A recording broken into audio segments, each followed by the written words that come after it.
When you let people upset you, you are giving away your power. You are letting them control you. If they push this button, you get offended. That button, you get upset. This other button, they bait you into conflict. Why don't you turn those buttons off? Life is so much more freeing when you're not controlled by what people say. You're not offended when someone's upset. You're not sour because traffic was bad. You have tapped in to the power to remain calm. A friend of mine named David Polly wrote a book called The Law of the Garbage Truck. He was in a taxi cab in New York City headed to a meeting. A car pulled out right in front of them. The taxi driver had to slam on his brakes, swerve to the left, missing the car by inches. The driver of the other car put his head out the window, started screaming and yelling. He was so angry, so upset, shaking his fist. The funny thing, it was his fault. The taxi driver just smiled, waved real big, and drove on. Didn't give it the time of day. David was in the back seat, and he was so impressed. He said, "That man almost totaled your car, almost sent us both to the hospital. I can't believe you didn't yell back at him. How did you keep your cool?" The taxi driver gave an insightful answer. He said, "I found many people are like garbage trucks. They go around full of anger, full of frustration, full of bitterness. As their garbage piles up, they need somewhere to dump it, and sometimes they'll dump it on you. But you can't take it personally. It has nothing to do with you. Just smile, wish them well, and move on." Here's the key.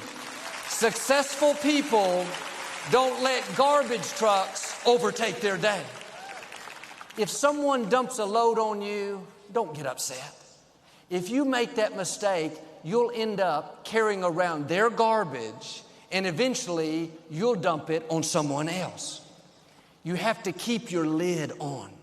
These days, many people are dumping frustration, disrespect, criticism, bitterness. We can't stop them from dumping it, but we can keep them from affecting us. Years ago, Victoria and I were at the airport. We were going through the security checkpoint. We put our bags on the x-ray machine. The security officer sent them both back and said, "You have liquids in there that you have to remove." Victoria said, "Oh yeah, I forgot to take my water out."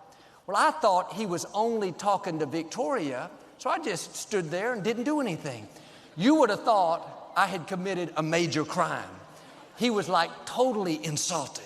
He practically screamed, "Sir, what are you doing standing there? I told you to open the bag and do it now." Thought, man, he's got a big garbage truck, and he was full of frustration, full of stress, and full of a lot of other stuff. But I didn't say it. You just thought it. But I took care of it. As I passed by him, I said, "Sorry about that. I thought you were just talking to her. Have a good day." Didn't mean it, but at least I said it. But I thought to myself, I'm keeping my lid on. I don't need his garbage. I don't need that poison. We have enough things of our own to deal with. You don't need somebody else's bitterness, their sour attitude, their pressure. Keep your lid on tight. Let those things bounce off of you.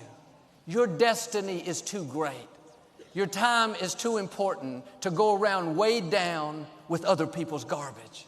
You can't keep it from coming, but you can keep it from getting